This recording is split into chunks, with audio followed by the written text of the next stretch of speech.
এক এলাকায় একজন আল্লাহর ওলি আছেন। মানুষেরা খবর পাইয়ে পাইয়ে মোলাকাতের জন্য যায়। শুই না একটা হিন্দু ছেলেও গেছে। হিন্দু ছিল একটা সুদর্শন সুপুরুষ যুবক, টক টক চেহারা, যাইয়া হুজুরের লগে হাত মিলাইছে। হাতটা মিলাইয়া অ্যাকশন শুরু হয়ে গেছে। যুবক ছেলে অকপটে বলে ফেললো, হুজুর আমি কিন্তু সনাতন ধর্মের ছেলে। তাই নাকি কথা? হুজুর হাত ধইরা আর ছাড়ে না। এক দেনে চেহারা দিয়ে তাকাইতেছে আর হুজুরের চোখ বয়া পানি পড়তেছে। যুবক গেছে ভয় পাইয়া, আরে আমি সনাতন ধর্মের মানুষ, একটু আইসি মহব্বতে। এখন যুবক ভয় পেয়ে গেছে, হুজুর মুসাফা করলাম, পরিচয়টা দিলাম, আপনি কাঁদতেছেন কি বেয়াদবি করে ফেলছে? আল্লাহর ওলি কয়, না বাবা, তো কাঁদেন কেন? আল্লাহর কুদরত দেখে কাঁদি। কি কুদরত? তোমার এত সুন্দর চেহারা, আল্লাহ যে জাহান্নামে জ্বালাইবেন, একটু কি আল্লাহর মায়া লাগবেন? কাম সারছে, হৃদয়ের মধ্যে ইনজেকশন ঢুকে গেছে। যুবকের কলিজায় নাড়া দিছে। কইল কি? হুজুর হাত ছেড়ে দিছে, যাও বাবা। মেডিসিন একটা দিয়ে দিছে, যুবক চলে গেছে। বাড়ি আসার পরে আর ঘুম নাই, খাওন নাই। হুজুর কইল কি? বালিশে মাথা লাগায় টেনশন করে, হুজুর আমাকে বলেছে আমাকে এত সুন্দর চেহারা দিয়ে আল্লাহ বানাইছেন, জাহান্নামের আগুনে আমাকে জ্বালাইবে না, সেটা তো অনেক দূর, ওটা তো মরার পর, কিন্তু আমারে তো দুনিয়ায় মাটির উপরেই তো জ্বালায় দিও, এটা তো আমার ধর্মের নিয়ম। তাহলে জাহান্নামের আগুনের আগে দুনিয়ার আগুনই তো আমার সবাই জ্বালায় ফেলবে। না, আমি জ্বলতে চাই না। মনেরে বুঝাইয়া কন্ট্রোল করতে পারে না। হুজুরের এক কথায় হৃদয়টার মধ্যে নাড়া পড়লো। যুবক দৌড়াইয়া আবার আল্লাহর ওলির কাছে গেল, যাইয়া হাত ধইরা কয়, হুজুর আমি বুঝতে পেরেছি, আমার এই সুন্দর চেহারাটা আমি জাহান্নামের আগুনে জ্বালাইতে চাই না। আর জাহান্নামের আগুন অনেক পরের কথা, দুনিয়াতেই তো মরিয়া গেলাম গো, ধর্মে আগুন দিয়া জ্বালায় দেয়, আমি এই আগুনে জ্বলতে চাই না। হুজুর আমারে তওবা করায় দেন, আমি মদিনাওয়ালা নবীর আদর্শ নিয়ে চলতে চাই, হুজুর আমাকে কালেমা পড়ায় দেন। ও আল্লাহর বান্দারা, ও যুবক, তোমাদের এই উত্তরবঙ্গ এলাকার একটা ঘটনা, তাজা ঘটনা, এলাকার নাম বলবো না, শুধু ঘটনাটা বলা আমার উদ্দেশ্য। না জানি আল্লাহ কারে হেদায়েত দেয়, হেদায়েতের মালিক আমার আল্লাহ। ও যুবক বাবারা, যদি পারতাম, সুযোগ দিতাম, মুখ খুইলা বলতা, হাফিজ ভাই আমগো নিচে আইসা আপনি পাও ধরবেন, আমরা নবীর সুন্নত আর ছাড়ব না। হৃদয়টারে যদিও কথা কিন্তু করা করা কইছি, হাট কথা বলছি, কিন্তু আমার অন্তরটা কিন্তু হার্ড না রে বাবা, মোমের মতো নরম হৃদয় নিয়ে বসছি। যদি একটু বলতা, পায়ে হাত দিলে আর দাড়ি কাটবা দাড়ি, যুবক তোমার পায়ে হাত দিলে তুমি আর আমার নবীর ভুলবা না। ও যুবক, তোমার পায়ে হাত দিলে তুমি আর আমার নবীর সুন্নতের জবাই করবা না। ও আল্লাহর বান্দারা, মনটা চায় আমি তোমার কাছে আইসা বুকে লাগায় তোমার পায়ে ধরি। ও যুবক, আজকে আমিও তো তোমার মতো একটা যুবক সন্তান, আজকে আমি যদি তোমার মতো প্যান্ট শার্ট টাই লাগায় চলি, কেউ আমারে বাধা দিত না। ও যুবক বাবারা, এই টুপি মাথায় দেওয়ার কারণে মাথাটা গরম, তোমার থেকে কম বুঝি না। দাড়ি রাখার কারণে যৌবনের ভাব চলিয়া যায়, কম বুঝি না। লম্বা জামাটা গায়ে দেওয়ার কারণে শরীর আটকা আটকা লাগে, তারপরও জামা খুলি না। এই শীতের দিনে ফজরের সময় ঠান্ডা পানি দিয়া ওযু বানাইয়া নামাজ পড়তে কত কষ্ট, তোমার থেকে কম বুঝি না রে বাবা। আজকে যদি আমি এত গালি শুনতেছি, এরপরও নামাজ ছাড়ি না, বেপরদায় চলি না, হালাল খাই, ও বাবা পাও দূরে দূরে তোমাদের বুঝাই, এর একমাত্র কারণ আমার মাওলার কথা সত্য, আল্লাহর কোরআনে কোনো ভুল নাই, নবীর কথায় কোনো ভুল নাই। ওই কোরআনে জান্নাতের বয়ান আছে, ওই কোরআনে জাহান্নামেরও বয়ান আছে, একটা কথা মিথ্যা না। ও বাবারা তাকায় দেখো, তোমার মতো যুবক জেনারেল লাইনে পড়ছে, জীবনে মাদ্রাসায় পড়ে নাই। তাকায় দেখো, স্কুল কলেজে পড়ে এখনো নামাজ ছাড়ে না। নাই বিবেকটারে প্রশ্ন করো, তুমি কেন পারবা না রে বাবা? তোমার মতো যুবক আজকে দেখো কৃষি কাজ করে, নদীর মধ্যে মাছ ধরে না, মাছ ছাড়ে না, তুমি কেন পারো না রে বাবা? তোমার মতো যুবক সন্তান র্যাব আর্মি পুলিশ বিডিআরে চাকরি করে, নামাজ ছাড়ে না, বলো বাবা তুমি কেন পারবা না? ও যুবক, তুমি একটা আদর্শ ডাক্তার হও, আমি দোয়া করে গেলাম। তুমি একজন ইঞ্জিনিয়ার হও, তুমি একজন প্রফেসর হও, তবে আমার দাবি বেয়াদব হইও না। তোমার আচরণে যেন আলেমরা কষ্ট না পায়, তোমার ব্যবহারে যেন মা বাবার অন্তরে কষ্ট না যায়, তোমার ব্যবহারে যেন মুরব্বীরা কষ্ট না পায়। এই উত্তরবঙ্গের একটা ঘটনা একজন আল্লাহর ওলির জবান থেকে আমি শুনছি। একটা সন্তান যুবক সারাদিন দুষ্টামি করিয়া সন্ধ্যাবেলা ঘরে গেছে, ঘরে যাইয়া আব্বা জানের কয়, আব্বা জান আমাকে 10,000 টাকা দাও। সন্ধ্যার টাইমে বাবাই বুঝতে পেরেছে এখন যদি আমি বাচ্চাটারে টাকা দেই 10,000, আমার সন্তান বন্ধু বান্ধব নিয়ে মদের আড্ডায় যাবে, আর ওখানে গিয়া নেশা পান করে মাতাল হয়ে যাবে। বাবাই বলে, খবরদার, আমি তোমাকে একটা টাকাও দিব না। সন্তান নিজের রাগটারে দমন করতে পারে না, বারবার বলে, আব্বা জান 10,000 টাকা দাও, 10,000 টাকা দাও, 10,000 টাকা দাও। বাবাই বলে, আমি দিবই না, দিবই না, দিবই না। সন্তান রাগকে কন্ট্রোল করতে না পাইরা এইবার বাবার টাকার মায়ায় পড়িয়া বাবার উপরে ক্ষিপ্ত হইয়া বাবার গায়ে হাত তোলা শুরু করলো, বাবার উপরে প্রহার শুরু করলো। এমন ভাবে আঘাত, বুড়া বাবা রাস্তার আওয়াজ, রাস্তার পাশে ঘর, সন্তানের আঘাতে বাবায় মাটিতে পড়ে গেল, রক্ত বের হয়ে মাটির জমিন লাল হয়ে গেল। পেছনের ঘরে আম্মা জান এই অবস্থা দেখে একটা দৌড়াইয়া সন্তানের পা জড়ায় ধরছে আর বলে, বাবা তোর বাবারে আর মারবি না, তোর পায়ে ধরে মাপ চাই, তুই বাবারে আর মারিস না। মায়ের একটা লাথি মাইরা সন্তানটা এবার বের হয়ে গেল, হুন্ডা নিয়ে এবার চলতেছে, বন্ধুদের আড্ডায় যাবে। মাওলার কুদরত, সন্তানটা হুন্ডা চালাইয়া যায়, ওদিকে মা আসমানের দিকে তাকায়া চিল্লায় কয়, হে মালিক, আমার সন্তানের ফিরাইয়া দিও না রে মালিক, এই সন্তানের মার আর কয়দিন খাবো, হেদায়াত থাকলে দিও, না হয় সন্তানের মুখ আমি মায়েরে দেখায়ও না। দরজাটা ভিতর দিয়ে এমন ভাবে আটকাইছে, সন্তান যদি আইসা দরজা ভাঙ্গে তারপরও আর দরজা খুলবে না মা, এমন ভাবে আটকাইয়া দিল। বাবায় বিছানায় শুয়ে কাঁদতেছে, মাও কান্না করে, রাত্র গভীর। এদিকে আমার মাওলার কুদরত, যুবক ছেলেটা হুন্ডা নিয়ে রাস্তা দিয়া যায়, তাকায় দেখে রাস্তার পাশে এরকম প্যান্ডেল একজন আল্লাহওয়ালা বয়ান করে মা বাবার খেদমতের উপরে। যুবক ছেলেটা হুন্ডা থামায় দাঁড়ায় দাঁড়ায় বয়ান শুনল, আল্লাহর ওলিদের বয়ান। মনে হয় যেন কঠিন, বড় আকর্ষণ অন্তর। যুবকের হৃদয়টা চুম্বকের মতো একটা টান দিছে। যুবক দাঁড়াইয়া কিছুক্ষণ বয়ান শুইনা হুন্ডানার মধ্যে তালা মাইরা মাঠের পিছনে বসে গেছে। আল্লাহর ওলি এমন বয়ান দিলেন, এক পর্যায়ে যুবক ওই পিছনে বয়া কান্না শুরু করলো। কান্না করতে করতে এক পর্যায়ে মাটিতে গড়াগড়ি খায় চিৎকার শুরু করলো। ওই যুবকের চিৎকারে পুরো ময়দানটা থরথর করে উঠলো। সবাই নজর করে আসে। আল্লাহর ওলি বয়ান করার মধ্যে নজর পড়ে গেল। হুজুরে বয়ান থামায় বলে, যুবক বাবাটারে আমার সামনে নিয়ে আসো। সামনে নিয়ে আসলো।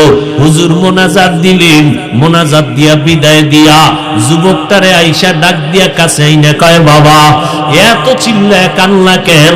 আমি তো দেখলাম তুমি হুন্ডা থামায় এখানে আসছো, মনে হয় মারাত্মক কোনো অসুবিধা তোমার আছে। এবার যুবক হুজুরের পা জড়ায় কয়, হুজুর আমারে আল্লাহ মাফ করবে নি, এই দুনিয়ায় বোধহয় আমার মতো খারাপ কোনো সন্তান নাই। বলে, বাবা কি করেছো? বলে, আমি আমার বাবার গায়ে হাত তুলেছি, আমি আমার মায়ের গায়ে হাত তুলেছি,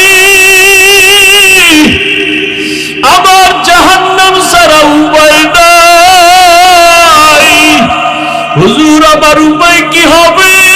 একটু তওবা করাইয়া দেন, আমি আর জীবনে বুঝি মাপ পাবো না রে হুজুর। আল্লাহর ওলি বলে, বাবা তুমি মাওলার কাছে খাঁটি ভাবে ক্ষমা চাও, কান্না করো, আর তোমার মা বাবার পাও জড়াইয়া ধরো। মা বাবায় যদি মাফ করিয়া দেয়, আমার মাওলার আরশ খুশি হয়ে যাবে। মা বাবায় খুশি হয়ে গেলে আল্লাহ খুশি। এবার হুজুরে দোয়া টোয়া করে দিলেন। রাতের গভীরে যুবক ছেলেটা বাড়িতে রওয়ানা। দরওয়াজার কিনারায় গভীর রাত, ডাক দিয়া কয়, মা আমি দরজার সামনে হাজির, দরজাটা খুলে দাও রে মা। মা কোনো ডাকের সাড়া দেয় না, জবাব দেয় না। মা তো ভেতর থেকে দরজা আটকাইছে, সন্তানের আর ঘরে ঢুকাইবে না। সন্তান এত ডাকে, মা সাড়া দেয় না। যখন চিল্লাইয়া কান্না শুরু করছে, মা ডাক দিয়ে কয়, আমার ঘর তোর জন্য বন্ধ করে দিছি, আর জায়গা হবে না। আবার কি মারতে আসছো? সন্তান এবার চিল্লায় আর কাঁদে আর কয়, মা আমি বেয়াদবি করেছি, আমার একটু সুযোগ দাও, আমি ক্ষমা চাইয়া তার উপরে ঋণ আদায় করব। মা আমি জীবনে আর বেয়াদবি করব না। যখন সন্তানের কান্নার আওয়াজ, মায়ের কলিজার মধ্যে আঘাত শুরু হয়ে গেল। দরজাটা খোলার পর সন্তান বাবার পা জড়ায় কান্না শুরু করলো, ও আব্বা জান আমি বুঝতে পারি নাই, মাফ করিয়া দেন। আপনি যদি আমাকে মাফ না করেন আমার উপায় নাই। ও যুবক, এই চেয়ারে বসছি বাহাদুরি না রে বাবা, আমার মা বাবার কত কান্না, কত দোয়ার কারণে আজকে এখানে বসছি। ও বাবারা, তোমরা যারা আজকে এখানে আসো, মা বাবার দোয়া কান্না ছাড়া কিন্তু কেউ পরীক্ষায় পাশ করতে পারো নাই। মা বাবার চোখের পানি দোয়ার কারণে আজকে টাকার মালিক হয়ে গেছো। মা বাবার চোখের পানি আর দোয়ার কারণে আজকে বাড়ি গাড়ির মালিক, সম্মানের চেয়ারের মালিক। আজকে ওই মা বাবা যার দুনিয়ায় নাই, সাদা কাপড়ের প্যাকেট বানায় কবরে রাখছো। ওই বাবা এমন একটা রাত নাই টেলিফোন করে খবর নেয় নাই। আজকে ওই মা বাবারই কবরে রাইকা কেমনে ঘুমাও রে সন্তান? এত নিষ্ঠুর কেন হইছো? ওই মা বাবার জন্য কি এক ফোঁটা চোখের পানি ছাড়তে পারবা না?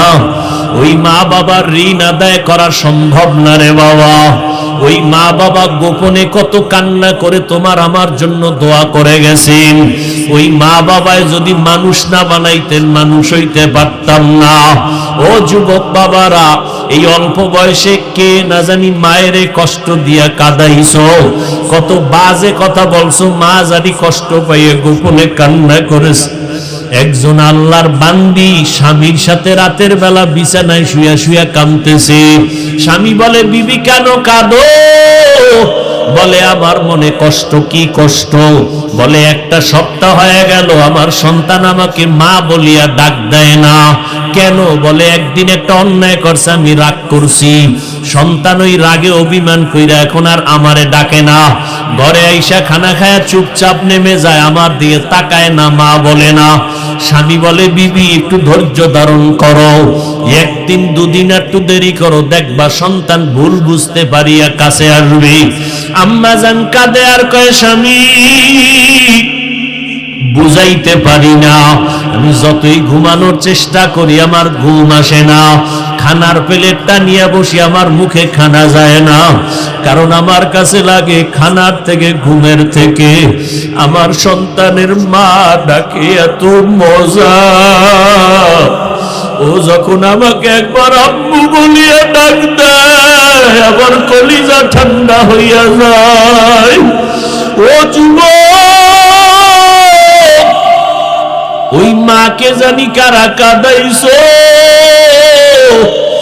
বাসায় যাইয়া মাকে ডাক দিয়া ক্ষমা চাইয়া দিও।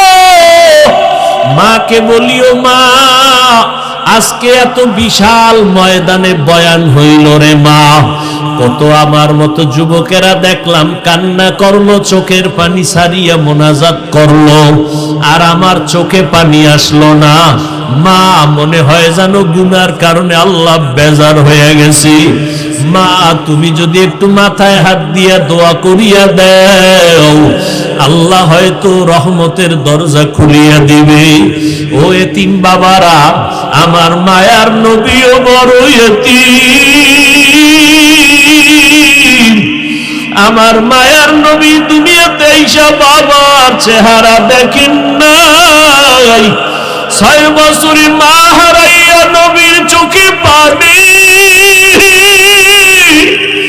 ওই নবীর শরীরে মশা মাছি পড়া হারাম। যেই নবীর শরীরে মশা মাছি পড়ে না, ওই নবী উম্মতের জন্য দ্বীনের দাওয়াত দিতে তায়েফে যায়।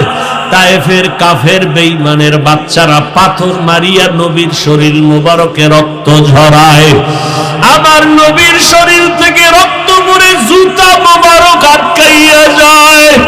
আমার আল্লাহ কয়, জিবরাইল জলদি করে যাও, আমার মায়ার নবীর কান্না আমি সহ্য করতে পারি না। ও এতিম নবীর আশিক উম্মতের দল, ওই নবীর দিনের জন্য কি মায়া হবে না? ওই নবীর মোহাব্বত যদি অন্তরে থাকে রে বাবা, শয়তানের ধোকায় পড়ে গুনাহ তো কম করো নাই। আজকে থেকে মাওলার কাছে কান্না করো, চোখের পানি ছাড়ো, তওবা করো। কান্না যদি না আসে, চেষ্টা করো বাবা। দুনিয়ার ঘরে আগুন লাগলে পানি ছাড়া ঠান্ডা করা যায় না। জাহান্নামের আগুন গুনার কারণে জ্বলতে থাকবে, পানি ছাড়া ঠান্ডা হবে না। তবে দুনিয়ার আগুনটা বৃষ্টির পানি, নদীর পানিতে নিভানো যায়।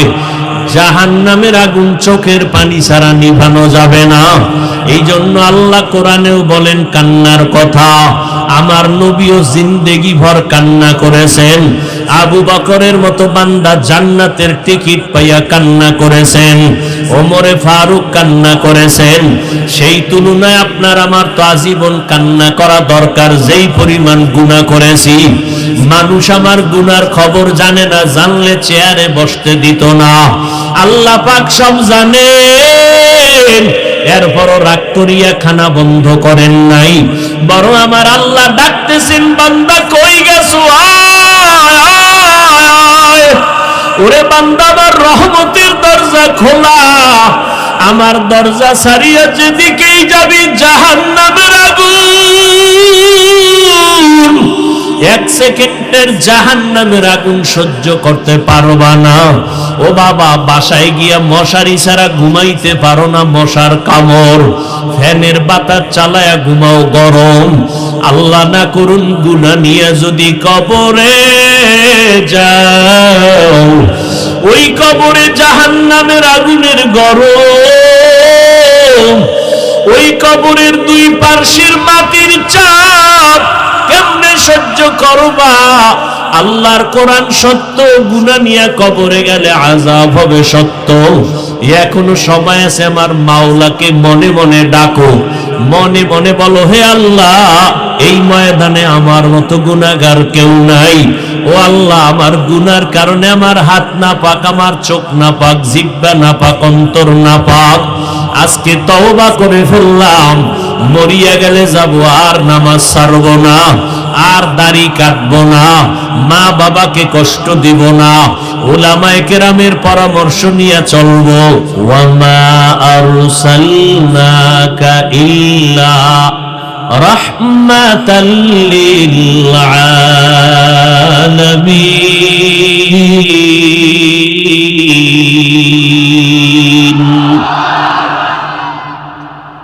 এখানেও দেখেন আল্লাহ বলেন, হে নবী, আমি আপনাকে জমিনে পাঠাই নাই। হ্যাঁ, পাঠাইছি জগৎ সমূহের জন্য রহমত করে। পাঠাই নাই এরপরে পাঠাইছি এভাবে না বলে ডাইরেক্ট বললো তো হইতো। উম্মতকে সতর্ক করলেন, এই উম্মত, আমার নবীর পুরাটাই হলো রহমত।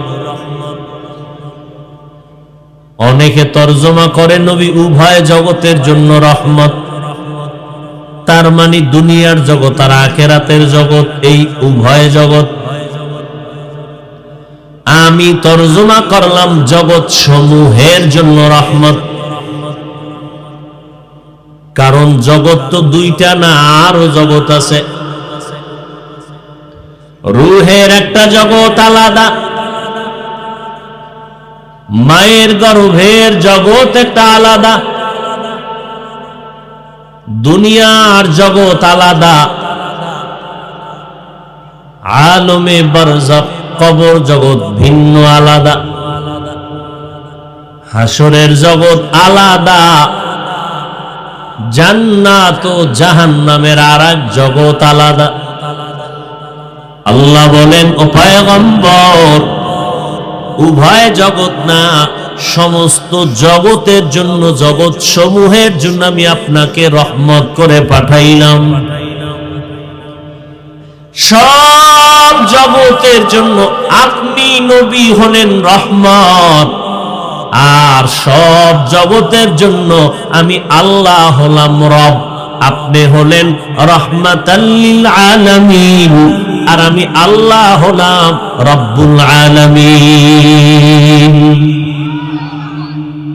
নবী হলেন রাহমাতুল লিল আলামিন, আল্লাহ হলেন রব্বুল আলামিন। জাহা তক রবুবিয়ত খুদা কা, वहाँ तक है नबूवत मुस्तफा का। रबूबियत खुदा के आए जहाँ तक, नबूवत मुस्तफा के है वहाँ तक। আল্লাহ নবীরে পাঠাইলেন জগৎ সমূহের জন্য রহমত করে। রূহের জগতের জন্য আমার নবী রহমত, মায়ের গর্ভের জগতের জন্য আমার নবী রহমত, দুনিয়ার জগতের জন্য নবী রহমত। এই ভালো হইতে বহু সময় লাগে, কপাল ফুটতে 1 সেকেন্ড লাগে না। কষ্ট করে আসছো, যুবকদেরকে বলছি, কষ্ট করে আসছো, বেদবি করে কপাল পুড়ে যাস না। কানলেও কিন্তু ওই কপাল আর ফিরে পাবি না, বলে দিলাম। এটা কান্নার প্যান্ডেল, এটা তওবা কবুলের প্যান্ডেল। কোন চিৎকার দিবি না, খবরদার। এটা চিল্লা চিল্লির প্যান্ডেল না। যা বলি শোনার চেষ্টা করো। বহু কষ্ট করে আসছি, গাধার মতো, কুত্তার থেকেও বেশি দৌড়াদৌড়ি করি সারা রাত, জিন্দেগি ভর, 12 মাস। কি রৌদ্র আর কি বৃষ্টি আর কি দিন আর রাত। ওলামায়ে কেরাম ঘরের খবর নেয় না, স্ত্রীর খবর নেয় না, সন্তান সব বাদ দিয়া উম্মতের পিছনে 24 ঘন্টা দৌড়ায়। বিনিময় কি দিয়েছো জীবনে? কিচ্ছু দাও নাই। বিরোধিতা করেছো, গালাগালি করেছো, আর ফেসবুকে বিরুদ্ধে লিখেছো। আর কি করেছো? একটু আগেই বলছি, 70,000 রহমতের ফেরেশতা, প্রত্যেকের সাথে আল্লাহ কাফেলা বানাইয়া দিছেন ঘর থেকে বের হওয়ার সময়। পুরা প্যান্ডেলকে রহমতের ফেরেশতারা বেষ্টন করে আছেন। এই রকম এক মজলিস আল্লাহ আরশে আজিমে ফেরেশতা দিয়ে বিলাইছেন, এবং আল্লাহ বলতেছেন এই ময়দানের সমস্ত মানুষের জন্য ফেরেশতারা সাক্ষী থাকো, আমি সবার জীবনের সব গুনাহ মাফ করে দিলাম। আপনাদের এই এনায়েতপুর বেলকুচির কোন কোটিপতি যদি চাইতেন আমি এতগুলো লোক এক জায়গায় জমা করব, করতে পারতেন, কিন্তু এই জান্নাতি মানুষ পাইতেন না গাঞ্জাখোর ছাড়া। নাম্বার 2, এতগুলো মানুষ জমা করতে হলে ওই বড় লোকের কি পেরেশানি। 1 নাম্বার, আসা যাওয়ার গাড়ি দিতে হতো ফ্রি, এরপরে বসার বিছানা দিতে হতো ভিআইপি, ফাঁকে ফাঁকে নাস্তা দেওয়া লাগতো, না হয় চেয়ারের বাড়ি। আর এতগুলো মানুষকে নিয়ন্ত্রণের জন্য কি পরিমাণ পুলিশ লাগতো। আল্লাহ কুত্তা শুয়ারকে বাস ভালো মন্দ যাচাই করার জ্ঞান দেন নাই, মানুষকে দিয়েছেন। একটু চিন্তা করেন তো, আপনারা যারা আসছেন, কেউ পায়ে হেঁটে আসছেন, কেউ গাড়ি ভাড়া করে আসছেন, যেই নরমাল বিছানায় বসছেন, বিয়ার অনুষ্ঠানে যদি এই বিছানা দেয় কি পরিমাণ জুতা খাবে। কিন্তু এখানে যারা আপনারা বসছেন, কারো অন্তরে কোনো কষ্ট নাই। এতগুলো মানুষ নিয়ন্ত্রণের জন্য কোনো পুলিশ আছে, কোনো র্যাব আছে? চুপচাপ সব বসে আছে, কি যেন চাইতেছে, কি যেন হারায় ফেলছে, খুঁজার জন্য অধীর আগ্রহ হয়ে আছে। অথচ আমরা আলেমরা কিচ্ছু দিতে পারবো না, বয়ান করব অদৃশ্যের বয়ান, দেখাইতেও পারবো না, শুধু বলবো আর কানের মধ্যে আওয়াজ যাবে, এর মধ্যে সব চুপচাপ, কোনো আওয়াজ নেই। এই সময় যদি কেউ টেলিফোন করে তারও খবর আছে।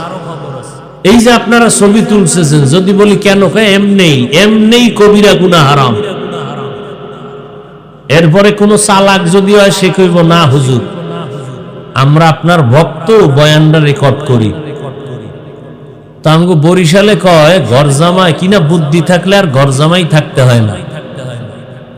আপনি 200 হাত দূরে বইয়া মোবাইলটা ধইরা বয়ান উঠাইবেন, না ছবি ভালো আসবে না রেকর্ড ভালো হবে। আপনার কাজটা মিডিয়াওয়ালারা নিখুঁত ভাবে করতেছে, কালকে সকালেই চাইলে ডাউনলোড করে নিতে পারবেন।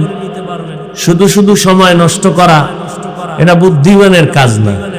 এরপরে মনে করেন কত কিছু জিনও এখানে আছে, মোনাজাতের পরে যদি মোবাইলটা নিয়েই যায় তা তো আমও গেল সালাও গেল। এই কত শত মোবাইল যে আজকে হারাইবে আর কোনো সীমানা নাই। যারা ধরে রাখছে না, জিনেরা টার্গেট করে লাইছে যে ওর মোবাইলটা আজকে নিলে ফায়দা হবে। মোবাইল নিয়ে চলে গেছে, ও এখানে মাটি খুঁজতেছে, ভিতরের কোনায় ঢুকাই রাখছে কেউ। হায় হায় মোবাইল, হাসতেছেন আপনারা। আমি যা বলছি তা কান্নার কথা, আমি হাসির কথা বলিনি। এই মোবাইল ধ্বংস করে দিল চরিত্র, জীবন, যৌবন, লেখাপড়া, আদর্শ। সেদিন এক বড় লোক গেছে আমার পরিচিত মাদ্রাসায়, দোয়া চাইলেন, দাওয়াত দিলেন বাসায়, গুলশান এলাকায়। তো ঠিক আছে, সময় পেলে যাব, ব্যস্ত মানুষ। কয় না আমার ম্যাডাম দাওয়াত দিছে। আপনি দিলে হয় না, ম্যাডাম দেওয়ার মানে কি? ভিতরে কোনো কারণ আছে? কাহা কারণ আছে কি? 5 বছরের বাচ্চা আব্বু বলেও ডাকে না, আম্মু বলেও ডাকে না। সুস্থ ছেলে, সব লেখাপড়াও করে। বললাম মোবাইলের গজবে মনে হয় ধরছে। কাহা আপনি একটু বাসায় গিয়ে তেল ভরা পানি ভরা দিয়ে আসবেন, বাচ্চাটা বাংলা ভাষাই বুঝে না। মোবাইল চালাইতে চালাইতে এমন হয়ে গেছে। তা আমি বললাম তেল ভরা পানি ভরা কি করে, জুতা ভরা দিলেও তো কাম হবে না। মোবাইল দেখতে দেখতে বাচ্চা এখন বোবা হয়ে গেছে, আব্বুও ডাকে না, আম্মুও ডাকে না। আর কিছু যুবক আছে পাঠার মতো, মোবাইল দেখতে দেখতে এখন ওর দুলাঙ্গ হয়ে রাস্তায় ঘুরে ফ্রি ফায়ার গেমস খেলে পাগল হয়ে গেছে। কি যুবকের আমি মিশা কইতেছি? এবার তুইও তারিখটা দে, পাগল তো তুইও হবি। কবে হবি তারিখ দে, কারণ তুইও তো ওই পথের যাত্রী। হাসিস না, কান্না শুরু হবে কসম খোদা। চোখের পানি মোছার মানুষ পাবি না, লিখে রাখিস কথাটা। হাসিস না, যা বলতেছি কলিজা ফেটে কান্না আসার মতো কথা বলতেছি, খুব কষ্ট নিয়ে বলতেছি। তোমার মতো একটা যুবক ছেলে, ফুটন্ত গোলাপ, তোমার দ্বারা হবে সমাজের অন্ধকার দূর হবে, তোমার আদর্শ নিয়ে গোটা বিশ্ব আলোকিত হবে। তুমি তো ওই যুবক। কাজী নজরুলের ইতিহাস পড়ো, সেই কাজী নজরুলের কি হাত তোমার থেকে একটা বেশি ছিল? রবীন্দ্রনাথের ইতিহাস পড়ো, তোমার থেকে তার মাথার ওজন কি 10 কেজি বেশি ছিল? তোমার মতোই মানুষ। কাজী নজরুলের ইতিহাস পড়ো, তোমার ইতিহাস কি হবে চিন্তা করেছো? তোমার বয়স মাত্র 25 থেকে 30-এর কোঠায়। আল্লাহ না করুন যদি আজ মরে যাও, তাহলে তোমার মাও খুশি, বাবাও খুশি, মুরব্বীরাও খুশি। কেন? তোমার চরিত্র এতটাই খারাপ যে তোমার কারণে মা বাবা জায়গায় জায়গায় লজ্জা পায়। তাহলে তুমি 30 বছরে কি অর্জন করছো? একটু হিসাব করো, একটু হিসাব করো কি অর্জন করছো তোমরা। আল্লাহ সবাইকে হেদায়েত দান করুন। ওয়ামা আরসালনাকা ইল্লা রাহমাতাল লিল আলামিন।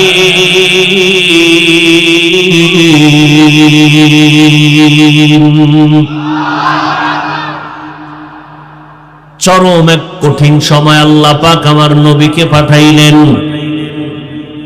রহমতের নবী আমার, রূহের জগতের জন্য কেমন রহমত, আলাদা আলোচনা। রহমতের নবী আমার, মায়ের গর্ভের জগতের জন্য রহমত, কবর জগতের জন্য রহমত। আমি শুধু দুনিয়ার জগতের জন্য নবী কেমন রহমত, এই বিষয়ে কিছু কথা বলবো। মায়ার নবী দুনিয়ার জমিনের জন্য কেমন রহমত। শুধু মুমিনের জন্য নবী রহমত এমন না, বেঈমানের জন্য আমার নবী রহমত। আমার নবী যেমন পুরুষের জন্য রহমত, আমার নবী তেমনি ভাবে নারীদের জন্য নবী রহমত। আমার নবী নারীদের জন্য আলাদা রহমত, পুরুষের জন্য আলাদা রহমত।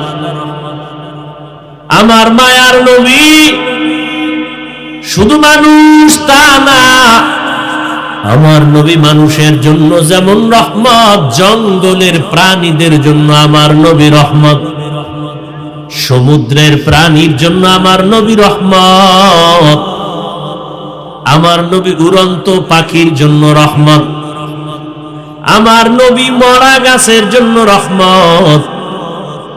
এমন একটা সময় আমার নবী জমিনের মধ্যে আসলেন, যেই সময় মক্কার মানুষের মতো চরিত্রহীন খারাপ মানুষ জমিনের কোথাও ছিল না।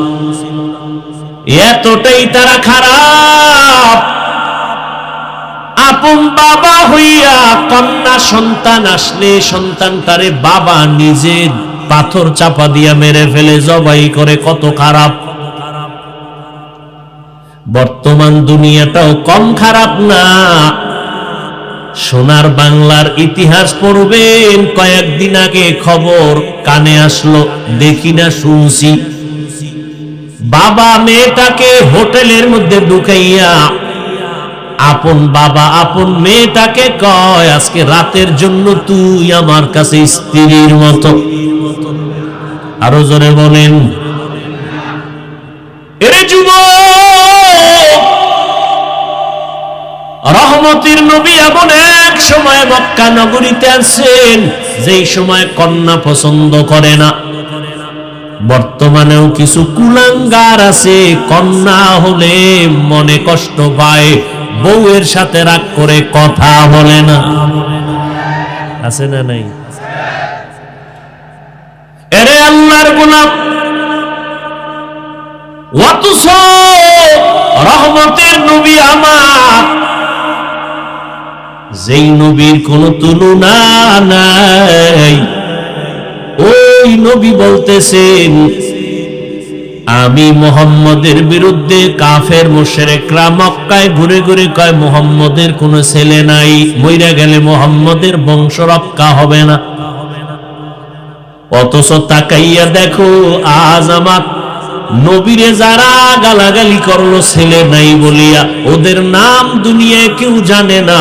আর আমার নবীর এত গুণগান, নবীর জন্য জীবন দিতে কোটি কোটি প্রাণ তৈয়ার হয়ে আছে।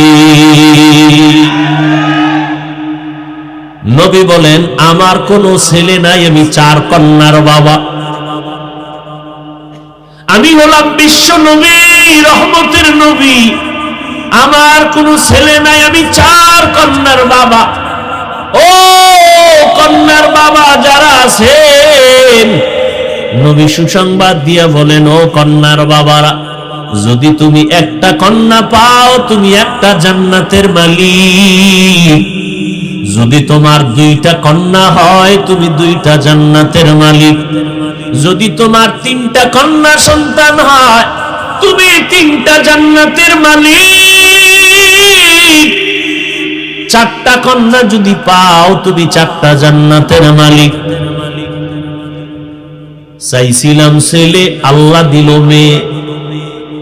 মন বড় খারাপ না রে বাবা, তাকাইয়া দেখো, একজনের 5টা ছেলে আছে, 2টা মেয়ে আছে।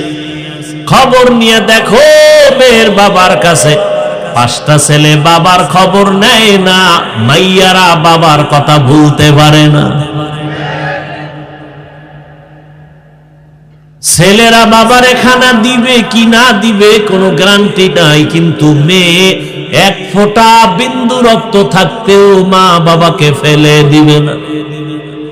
বাবা অসুস্থ হয়ে গেলে ছেলেরা শুইনাও কানে দেয় না, মেয়ে পাগল হয়ে যায়, পাগলের মতো দৌড়ায়, আমার বাবার কি অসুবিধা হয়ে গেল। আমার মাওলায় দেখাইতেছেন, আল্লাহ তাআলা দেখাইতেছেন, তুমি মনে করছো তোমার ছেলে হইলে লাভ হবে, না না রে বাবা, তোমার 10টা ছেলের দ্বারা যেই উপকার না হইতো, আমার মাওলা চাইলে একটা মেয়ের দ্বারাও তার থেকে বেশি উপকার করতে পারে। ওই ছেলে হয়ে লাভ কি? কয়েক মাস আগে ঢাকা বাড্ডা থানা, কোটিপতির 2 ছেলে, বড় বড় শিক্ষিত, বাবায় মরে গেছে, বাবার লাশটা জমিনে পড়ে আছে। 2 ভাই বাবার টাকা নিয়ে ঝগড়া করলো, 24 ঘন্টা দাফনও করলো না বাবারে। এমন কুলাঙ্গার সন্তান জন্ম দিয়া কি লাভ হবে? আর এই সন্তানের বাবা দাবি করলে কি লাভ হবে রে বাবা? ওই মক্কার মানুষ এতটাই যে খারাপ, ওই জমিনের মধ্যে একটা সুন্দর আল্লাহ ঘর বানাইছেন, জমিনটা বানানো পরে পরে আল্লাহ ঘর বানাইছেন, নাম বাইতুল্লাহ। এমন একটা দামি ঘর, এই ঘরটার মতো দামি আর কোনো ঘর জমিনে নাই। ঢাকার জাতীয় মসজিদের দিয়ে তাকাইলে কোনো সওয়াব নাই, কিন্তু আল্লাহর ঘর বাইতুল্লাহর দিকে যে তাকায় থাকবে অনবরত আমল নামায় সওয়াব লেখা হবে। ইন্না আউওয়ালা বাইতিন উযিআ লিন-নাসি লাল্লাযী বিবাক্কাতা মুবারাকাও ওয়া হুদা, মুবারাকাও ওয়া হুদান লিল আলামিন।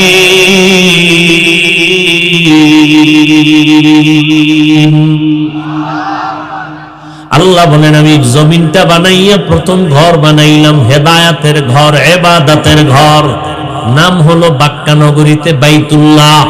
এমন এক দামি ঘর, যেই বাইতুল্লাহর এরিয়ার মধ্যে 1 রাকাত নামাজ 1 লক্ষ রাকাত নামাজের সওয়াব।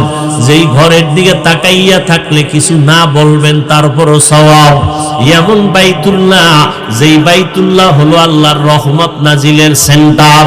ওই বান্দা, এই মক্কার মানুষ এত চরিত্রহীন, ওই বাইতুল্লাহ এত দামি ঘর, এই বাইতুল্লাহর চারপাশে নারী আর পুরুষ একসাথে তওয়াফ করে, তাও উলঙ্গ হইয়া। এতটাই খারাপ ইতিহাসে পাওয়া যায়। মক্কার মতো খারাপ মানুষ জমিনের কোথাও ছিল না। এমন জায়গায় রহমতের নবীকে আল্লাহ পাঠাইলেন, মায়ার নবী, মাত্র 13 বছরের সীমানায় মক্কার মানুষগুলোকে এত দামি বানায় ফেললেন। আল্লাহ পাক জিবরাইল আমিনকে পাঠায় বলেন, যাও একটা লিস্টি দিয়া দিলাম, নবীর কাছে পৌঁছাইয়া দাও। এই লিস্টির মধ্যে যাদের নাম আছে, নবী যেন ঘোষণা করে দেয়, এই লিস্টিতে যাদের নাম এরা বিনা হিসাবে জান্নাতি।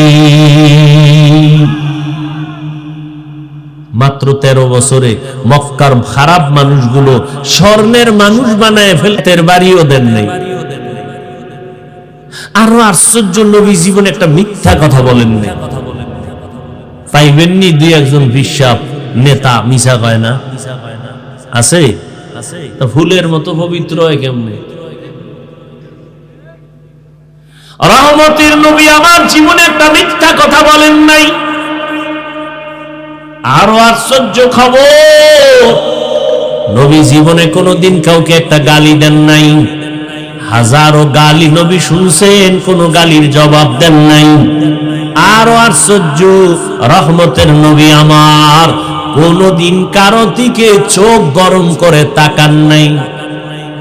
নবীর খাদেম, অনেক বছর নবীর খেদমত করেছে। খাদেম বলতেছেন, নবীজি কোন একটা দিন আমাকে বলে নাই এটা এমন হলো কেন, কোনদিন বলেন নাই। নবীর আদর্শ দিয়া পুরা মক্কা স্বর্ণের মক্কা বানায় ফেললে।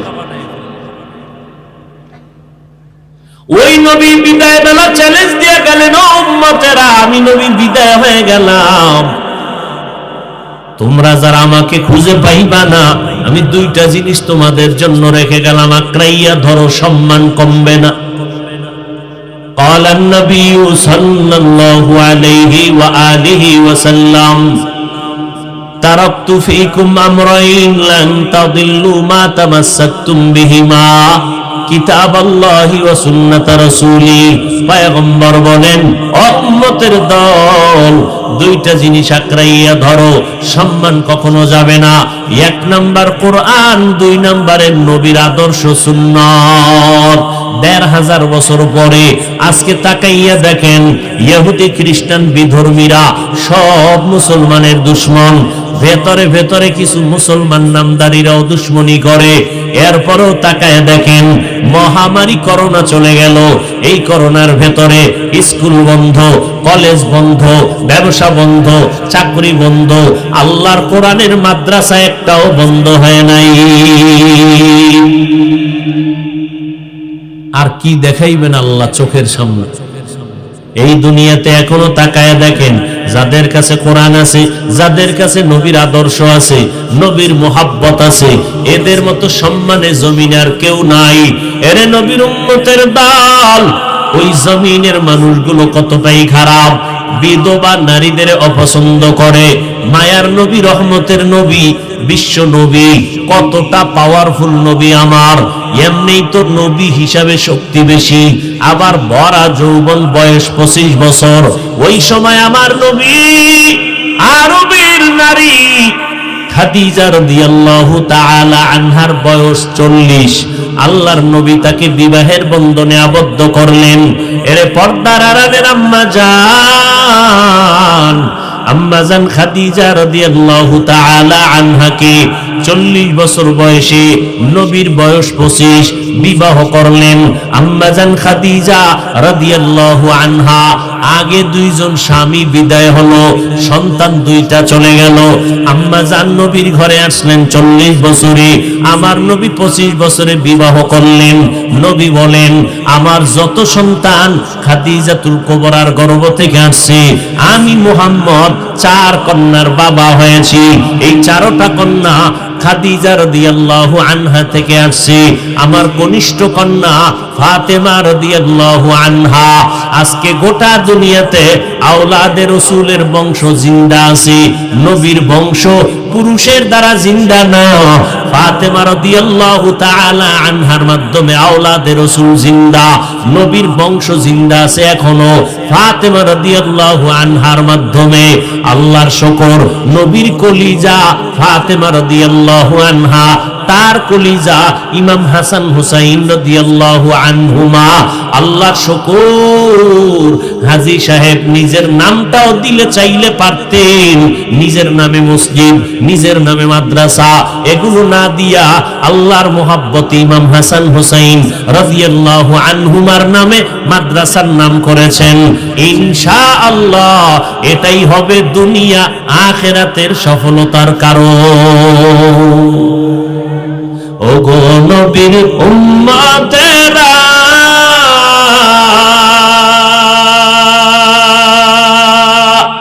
হয়ে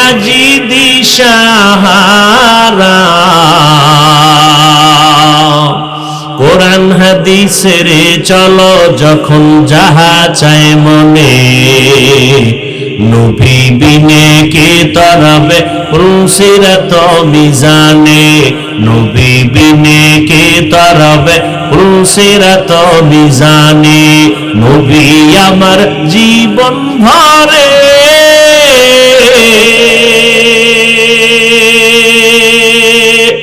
দিনের লাগি কষ্ট করে,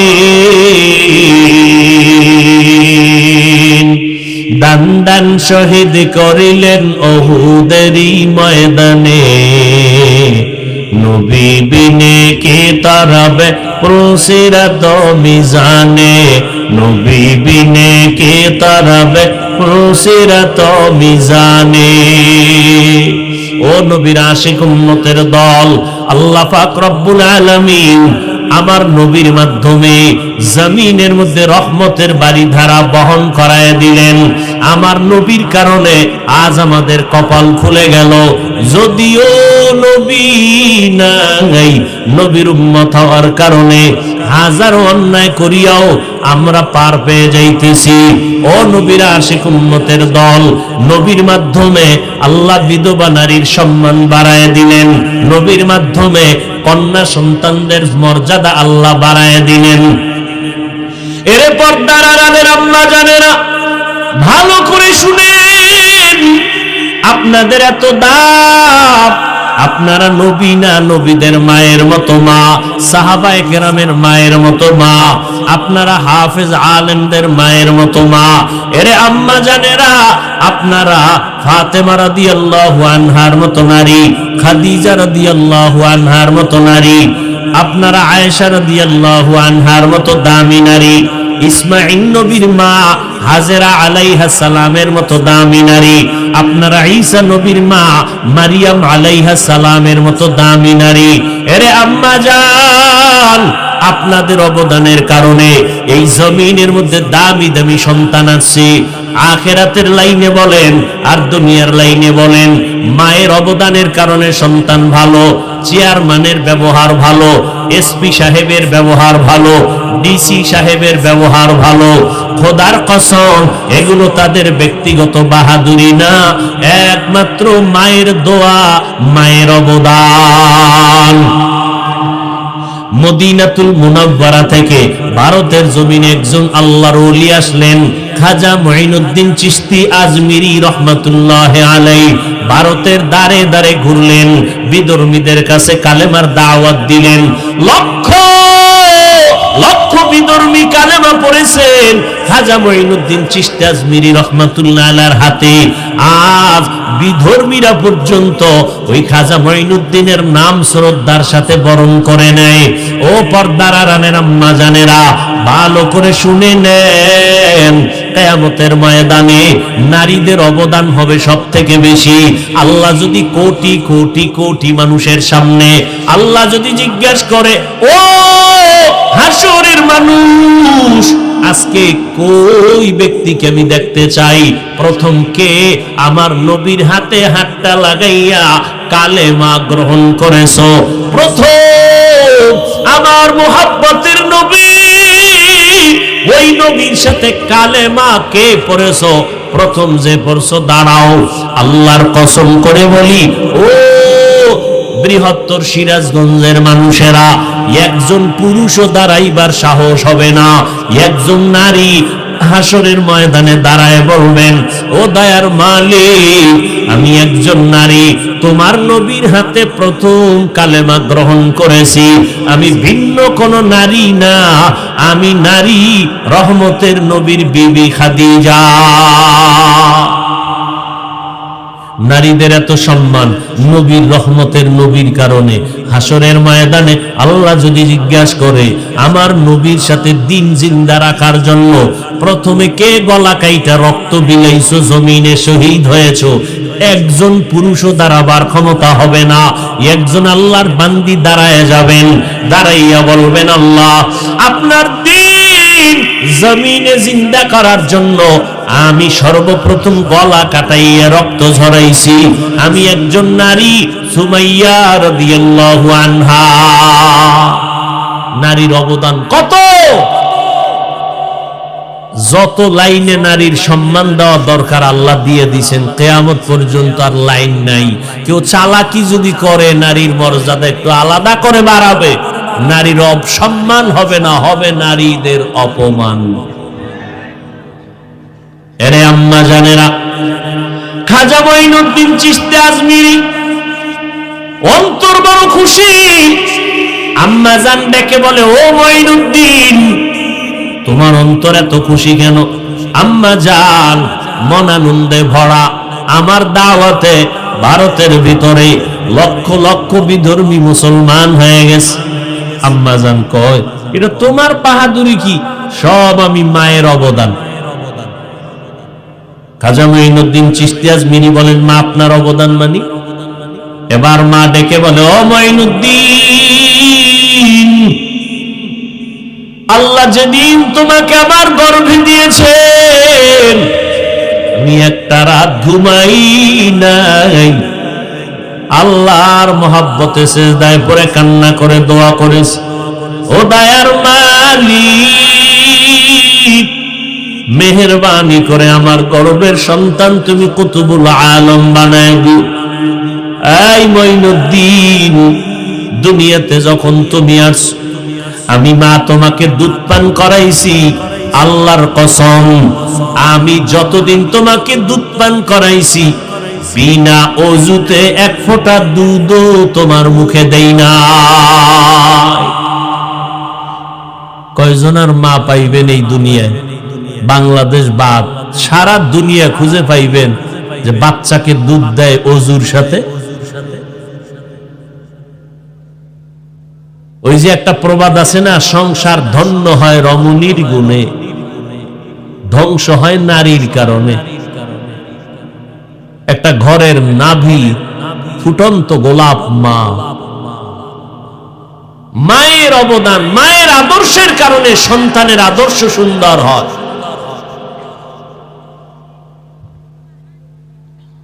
নবীর একজন সাহাবী,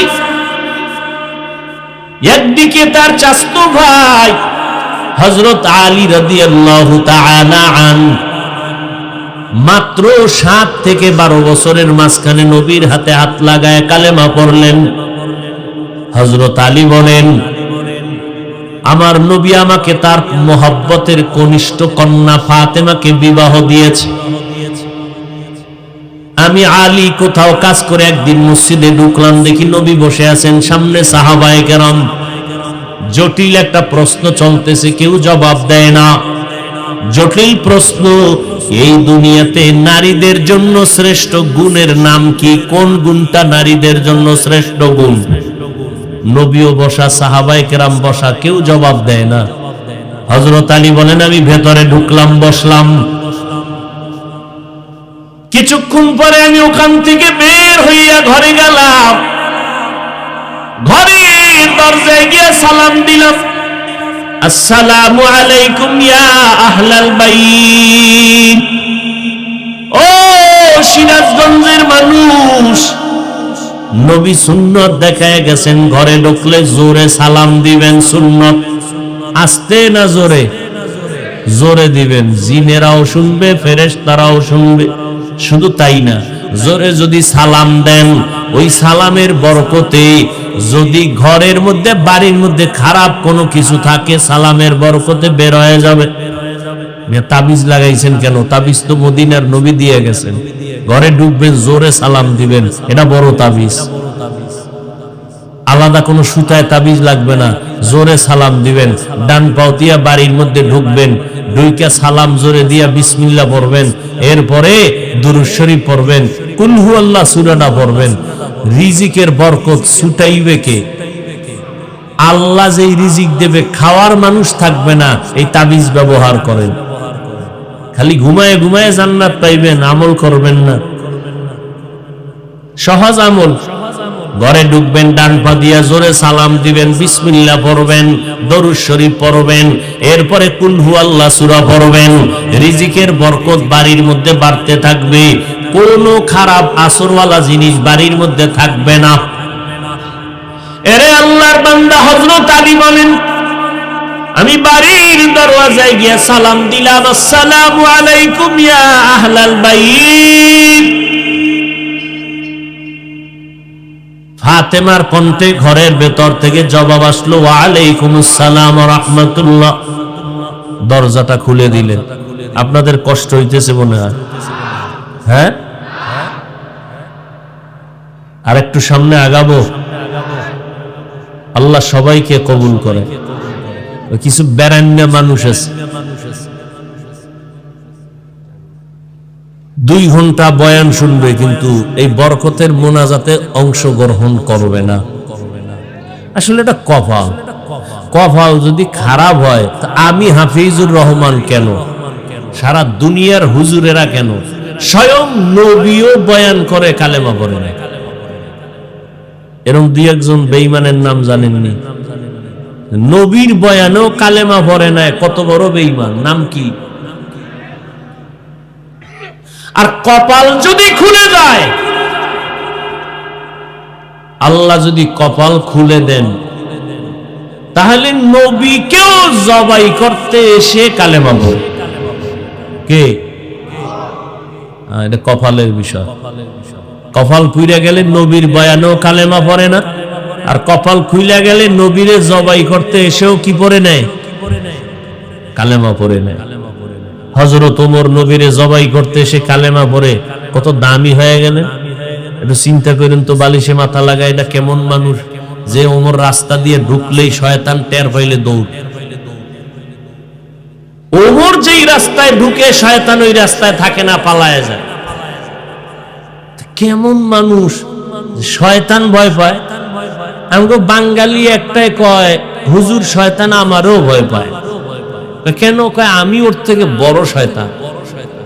আমি যেই পরিমাণ শয়তানি আমি জানি, শয়তানও জানি।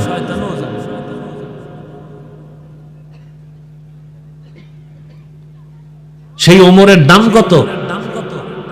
নবী বলেন, আকাশে তাকায় দেখো অগণিত তারকা, আমার ওমরের দিকে তাকায় দেখবা তার অগণিত নেক আমল। নবী বলেন, আমি মুহাম্মদের পরে নতুন যদি আল্লাহ কাউকে নবী বানাইতেন, ওমরকে বানাইতেন। লাউ কানা বাদি নবিয়্যুন লাকানা ওমর। নবী বলেন, আমার পরে যদি আল্লাহ কাউকে নতুন করে নবী বানাইতেন, ওমরের নবী বানাইতেন। সেই ওমরের এত দাম। আমার আল্লাহ কোরআনে আয়াত নাজিল করেছেন। আয়াত নাজিল করে কয়, নবীজি ওমরের মত আমি মেনে নিলাম, আপনিও মেনে নেন। আয়াত নাজিল করে নবীরে জানায় দিলেন ওমরের এত দাম যে আল্লাহ তার মতে একমত হইয়া কোরআনে আয়াত নাজিল করছে। হযরত আলী বলেন, আমি ঘরে ঢুকলাম, সালাম দিলাম, ফাতেমা দরজা খুলে দিলেন। দেখলাম হাতের মধ্যে কাজ সব বন্ধ। ঘরের মধ্যে এখন স্বামী আসছে, কোনো কাজ চলবে না। এখন স্বামীর খেদমত হলো সুন্নত। আর আমগো আম্মা জানেরা কি করে? স্বামী এতক্ষণ হইয়া ছিল ঘরের ভিতরে, যে স্বামী আইছে একটু এবার কাজকর্ম শুরু করছে। স্বামীর খেদমত নাই, সালাম তো নাই। ওই 1 গ্লাস পানি চাইলে কয় নিয়ে লাও। চৌধুরী বংশের মাইয়া তো, এরে অর্ডার দেওয়া জায়েজ নেই। আর যদি যৌতুক নিয়ে বিয়ে করে তা তো উপায় নেই। আলহামদুলিল্লাহ আপনাদের এই অঞ্চলে মহামারী নাই, আছে? হায় হায়, বিয়ার আগেই কয় বিদেশে যাওয়ার ভিসাটা লাগবে। কেমন ইতর যে শ্বশুর বাড়িতে ভিসা লইব বিদেশ যাওয়া।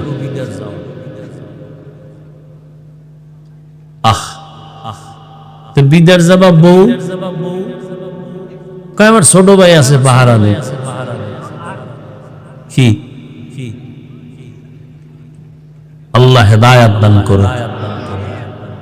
ওই যে একটু আগে কইছি না, যে আকাম চলে এই জমিনে, মুহাম্মদের উম্মত না হইলে টের পাইতেন, ঘুমের তো ওইটা দেখতেন চেহারাটা শুকর বানরের মতো হয়ে গেছে। শুধু শ্রেষ্ঠ নবীর উম্মত হওয়ার কারণে আল্লাহ ইজ্জত নষ্ট করেন না। নবীজির মহব্বতে। ফাতেমা রাদিয়াল্লাহু তাআলা আনহা দরজা খুলে দিলেন, স্বামী ঘরে আছেন। হালপুরসি জিজ্ঞাসা করেন, কোথা থেকে আসলেন? রহমতের নবীর দরবার থেকে। আব্বাজান কেমন আছেন? আলহামদুলিল্লাহ, কিন্তু একটু পেরেশান দেখলাম।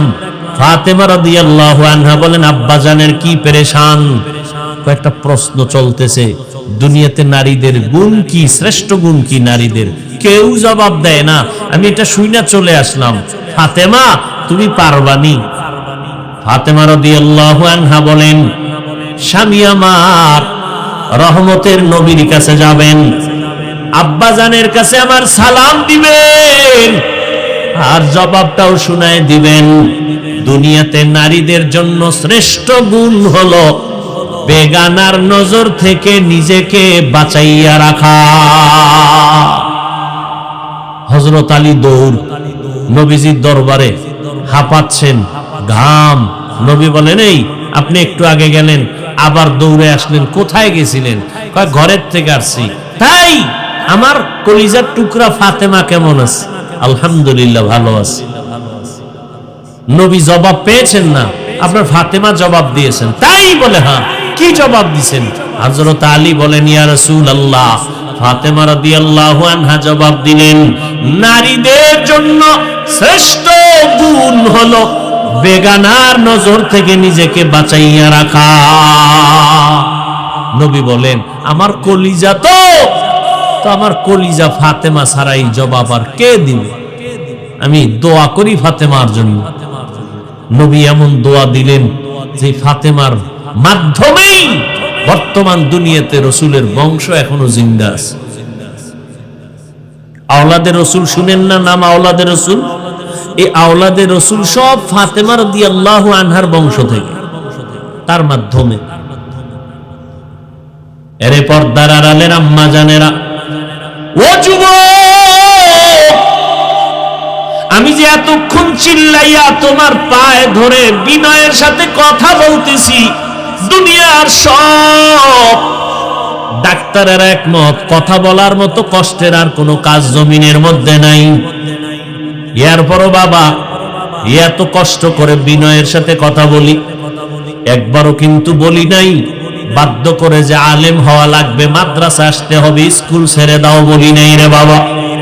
ও যুবক বাবা, আজকে তোমার মতো যুবকের দ্বারা কত আশা, কলিজা ভরা আশা। তোমার একটা যুবকের মধ্যে এত গুণ আল্লাহ দিছেন, গোটা দুনিয়াটাকে নিয়ন্ত্রণ করার মতো গুণ আল্লাহ তোমার মধ্যে রাখছেন, তুমি ব্যবহার করো না। ইহুদি বেঈমানেরা যদি দুনিয়া কন্ট্রোল করতে পারে, তুমি আমার নবীর শ্রেষ্ঠ উম্মত কেন পারবা না? তোমার মধ্যে সে মেধা আছে, তুমি কাজে লাগাও না, বরং দরওয়াজা জানালা বন্ধ করে সারাটা রাত মোবাইল নিয়ে কবিরা গুনাহ করে করে কাটাইয়া নিজের চেহারাটা নষ্ট করে ফেললা রে বাবা। তোমার কিডনি নষ্ট, হার্ট দুর্বল, তোমার চোখের পাওয়ার দুর্বল, তোমার ব্রেন দুর্বল। ও যুবক বাবারা, মনে মনে কষ্ট নিও না। এই দুনিয়ায় যাদেরকে আপন মনে করো, কেউ কিন্তু তোমার আপন না, সব দুশ্মন। স্বার্থে আঘাত লাগলে মোবাইল বন্ধ, কথাবার্তা নাই। আর ওলামায়ে কেরাম যতই গালি দেও, তোমার সামনে যাইয়া হাসি মুখে সালাম দেয়, পারলে বুকের সাথে লাগায় নেয়। এত গালি দাও, তারপরও কিন্তু আমরা কিন্তু বধির না। তোমরা যত গালি দাও আমরা শুনি। পাঁচকুল্লির বিরুদ্ধে কত কথা, চরমনের বিরুদ্ধে কত কথা, সারসিনের বিরুদ্ধে কত কথা, পীর মাশায়েখের বিরুদ্ধে কথা, তাবলীগের বিরুদ্ধে কথা, কতই না কও। আমরা কিন্তু কোনোটার জবাব দেই না, সব জানি শুনি। এরপর সামনে এসে সালাম দেই, বুকে হাত বুক লাগাই, একমাত্র কারণ নবীর আদর্শ লালন করি। ও যুবক বাবা, এক এলাকায় একজন আল্লাহর ওলি আছেন। মানুষেরা খবর পাইয়ে পাইয়ে মোলাকাতের জন্য যায়। শুই না একটা হিন্দু ছেলেও গেছে। হিন্দু ছিল, একটা সুদর্শন সুপুরুষ যুবক, টক টক চেহারা, যাইয়া হুজুরের লগে হাত মিলাইছে। হাতটা মিলাইয়া অ্যাকশন শুরু হয়ে গেছে। যুবক ছেলে অকপটে বলে ফেললো, হুজুর আমি কিন্তু সনাতন ধর্মের ছেলে। তাই নাকি? হুজুর হাত ধইরা আর ছাড়ে না, এক দেনে চেহারা দিয়ে তাকাইতেছে, আর হুজুরের চোখ বয়া পানি পড়তেছে। যুবক গেছে ভয় পাইয়া। আরে আমি সনাতন ধর্মের মানুষ, একটু আইসি মহব্বতে। ওই আমি সেদিন ফরিদপুরে গেছি, এখন এক জায়গায় বসা বয়ানের আগে খানা টানা খাবো, তো একজনে বলতেছে দুইটা হিন্দু ছেলে আপনার সাথে একটু দেখা করবে, ভয় পাইতেছে, আপনি অনুমতি দিবেননি? পরে আমি বললাম হ্যাঁ নিয়ে আস। তো আসলো, অনেকক্ষণ বসাইলাম, নাস্তা দিলাম, কথা বললাম। হুজুর সব সময় বয়ান শুনি, মাশাআল্লাহ ভালো। আমাদের কোরআনের মাহফিলে এরকম অনেক জায়গায় অনেক বিধর্মীরা আসে না, আসে না? এখন যুবক ভয় পেয়ে গেছে, হুজুর মুসাফা করলাম, পরিচয়টা দিলাম, আপনি কাঁদতেছেন কি বেয়াদবি করে ফেলছেন? আল্লাহর ওলি কয় না বাবা, তো কাঁদেন কেন? আল্লাহর কুদরত দেখে কাঁদি। কি কুদরত? তোমার এত সুন্দর চেহারা, আল্লাহ যে জাহান্নামে জ্বালাইবেন, একটু কি আল্লাহর মায়া লাগবেন? কাম সারছে, হৃদয়ের মধ্যে ইনজেকশন ঢুকে গেছে, যুবকের কলিজায় নাড়া দিছে। কইল কি? হুজুর হাত ছেড়ে দিছে, যাও বাবা। মেডিসিন একটা দিয়ে দিছে, যুবক চলে গেছে। বাড়ি আসার পরে আর ঘুম নাই, খাওন নাই। হুজুর কইল কি? বালিশে মাথা লাগায় টেনশন করে, হুজুর আমাকে বলেছে আমাকে এত সুন্দর চেহারা দিয়ে আল্লাহ বানাইছেন, জাহান্নামের আগুনে আমাকে জ্বালাইবে না, সেটা তো অনেক দূর, ওটা তো মরার পর, কিন্তু আমারে তো দুনিয়ায় মাটির উপরেই তো জ্বালায় দিও, এটা তো আমার ধর্মের নিয়ম।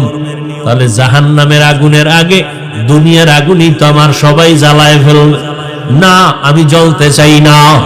মনেরে বুঝাইয়া কন্ট্রোল করতে পারে না। হুজুরের এক কথায় হৃদয়টার মধ্যে নাড়া পড়লো।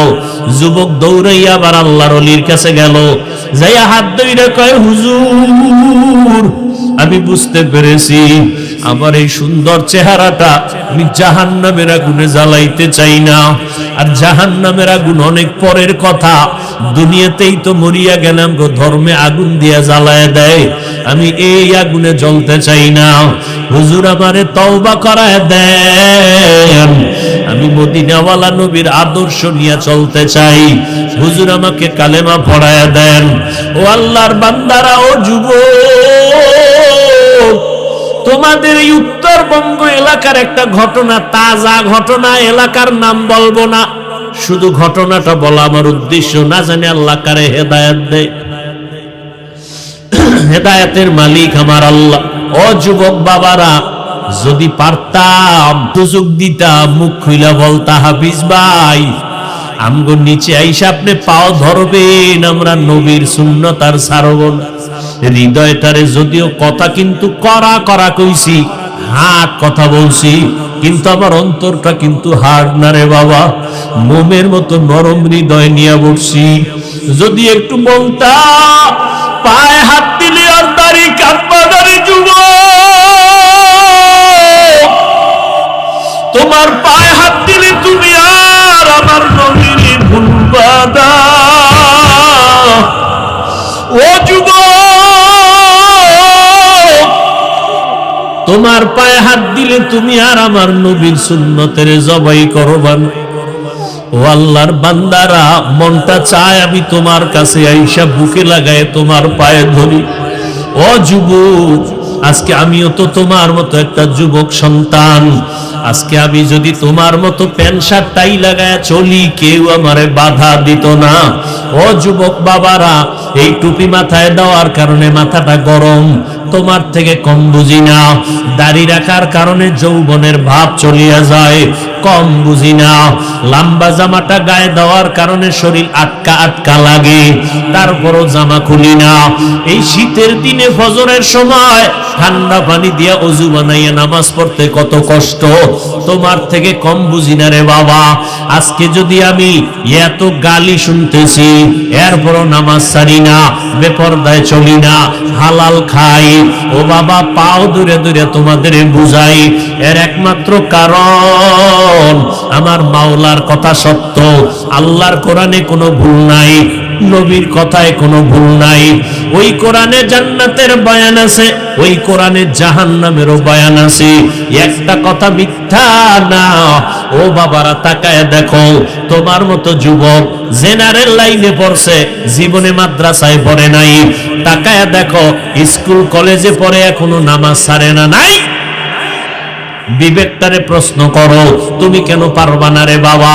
তোমার মতো যুবক আজকে দেখো কৃষি কাজ করে, নদীর মধ্যে মাছ ধরে না, মাছ ছাড়ে না, তুমি কেন পারো না রে বাবা? তোমার মতো যুবক সন্তান র্যাব আর্মি পুলিশ বিডিআর এর চাকরি করে, নামাজ ছাড়ে না, বলো বাবা তুমি কেন পারবা না? ও যুবক, তুমি একটা আদর্শ ডাক্তার হও, আমি দোয়া করে গেলাম। তুমি একজন ইঞ্জিনিয়ার হও, তুমি একজন প্রফেসর হও, তবে আমার দাবি বেয়াদব হইও না।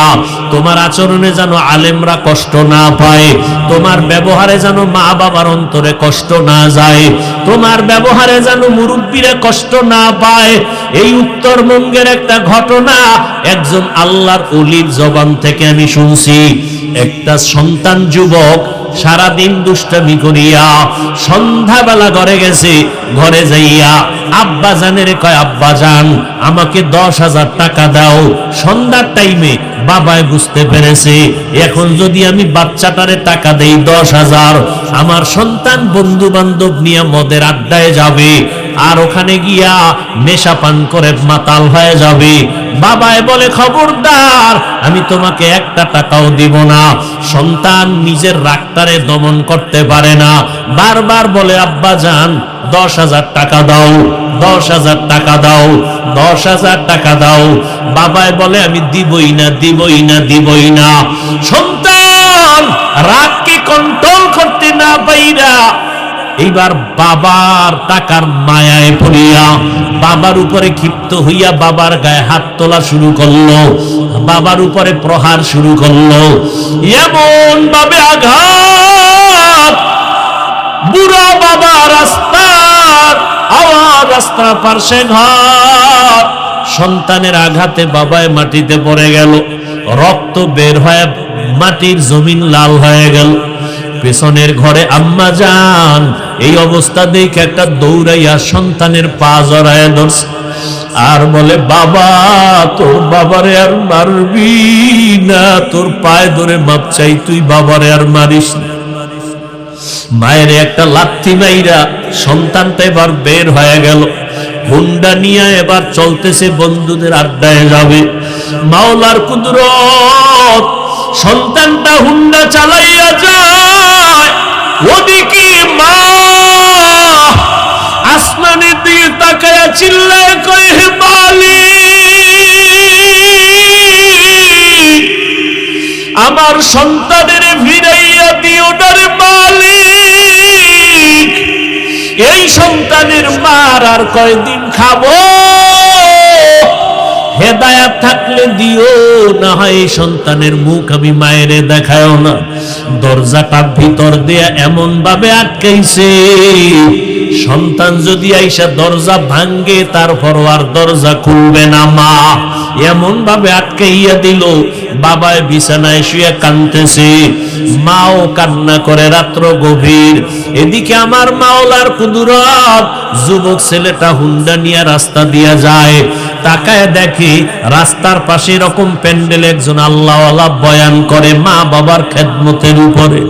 যুবক ছেলেটা হুন্ডা থামায় দাঁড়ায় দাঁড়ায় বয়ান শুনল, আল্লাহর ওলিদের বয়ান, মনে হয় যেন কঠিন, বড় আকর্ষণ অন্তর। যুবকের হৃদয়টা চুম্বকের মতো একটা টান দিছে।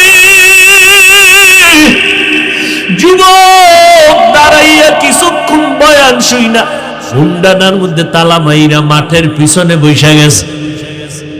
আল্লাহর ওলি এমন বয়ান দিলেন, এক পর্যায়ে যুবক ওই পিছনে বয়ে কান্না শুরু করলো। কান্না করতে করতে এক পর্যায়ে মাটিতে গড়াগড়ি খায় চিৎকার শুরু করলো। ওই যুবকের চিৎকারে পুরো ময়দানটা থরথর করে উঠলো। সবাই নজর করে আসে। আল্লাহর ওলি বয়ান করার মধ্যে নজর পড়ে গেল। হুজুরে বয়ান থামায় বলে, যুবক বাবাটারে আমার সামনে নিয়ে আসো। সামনে নিয়ে আসলো। হুজুর মোনাজাত দিলেন। মোনাজাত দিয়া বিদায় দিয়া যুবকটারে আইসা ডাক দিয়া কাছে আইনা কয়, বাবা এত চিল্লায় কান্না কেন? আমি তো দেখলাম তুমি হুন্ডা থামায় এখানে আসছো, মনে হয় মারাত্মক কোনো অসুবিধা তোমার আছে। এবার যুবক হুজুরের পা জড়ায় কয়, হুজুর আমারে আল্লাহ মাফ করবে নি। এই দুনিয়ায় বোধহয় আমার মতো খারাপ কোনো সন্তান নাই। বলে, বাবা কি করেছো? বলে, আমি আমার বাবার গায়ে হাত তুলেছি, আমি আমার মায়ের গায়ে হাত তুলেছি।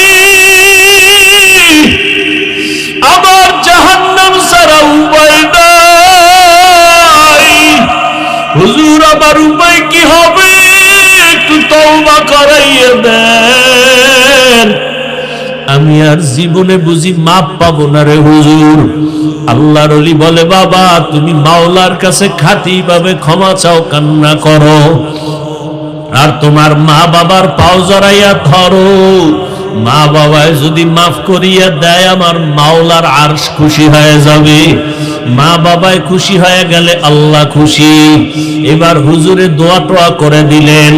রাতের গভীরে যুবক ছেলেটা বাড়িতে রওয়ানা। দরওয়াজার কিনারায় গভীর রাত। ডাক দিয়া কয়, মা আমি দরজার সামনে হাজির, দরজাটা খুলে দাও রে মা। মা কোনো ডাকের সাড়া দেয় না, জবাব দেয় না।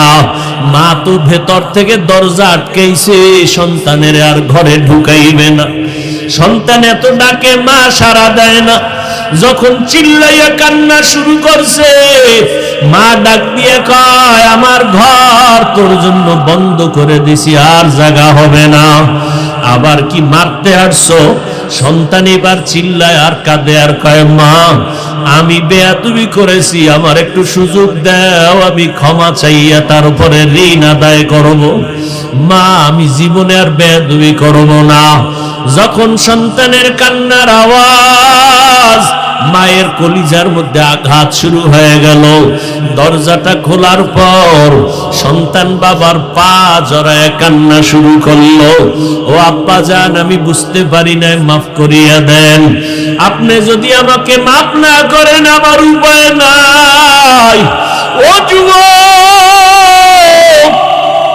এই চেয়ারে বসছি বাহাদুরি না রে বাবা।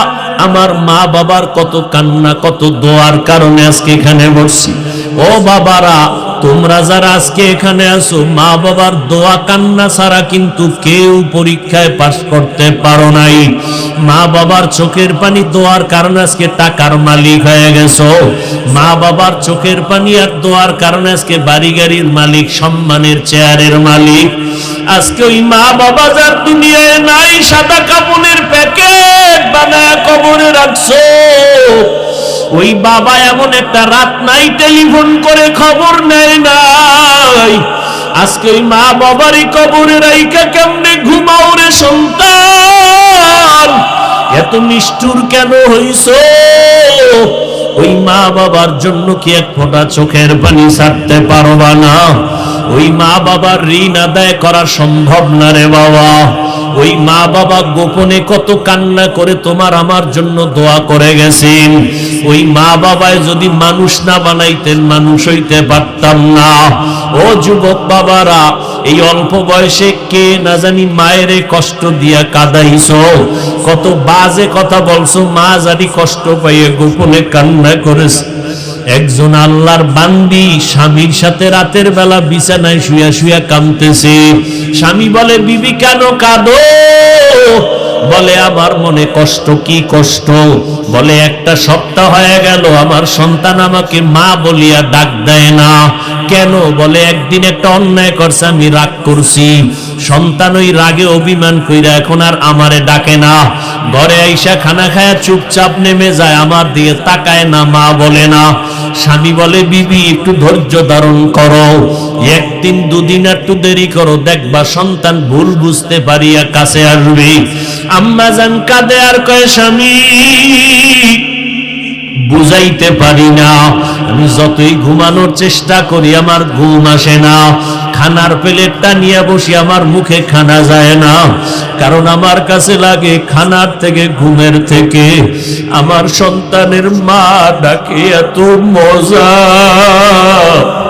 ও যখন আমাকে একবার আম্মু বলিয়া ডাক দেয় আমার কলিজা ঠান্ডা হইয়া যায়। ও যুবক, ওই মাকে জানি কারা কাঁদাইছো, বাসায় যাইয়া মাকে ডাক দিয়া ক্ষমা চাইয়া নিও। মাকে বলিও মা আজকে এত বিশাল ময়দানে বয়ান হইল রে মা, কত আমার মতো যুবকেরা দেখলাম কান্না করলো, চোখের পানি সারিয়া মোনাজাত করলো, আর আমার চোখে পানি আসলো না। মা মনে হয় জানো গুনার কারণে আল্লাহ বেজার হয়ে গেছি।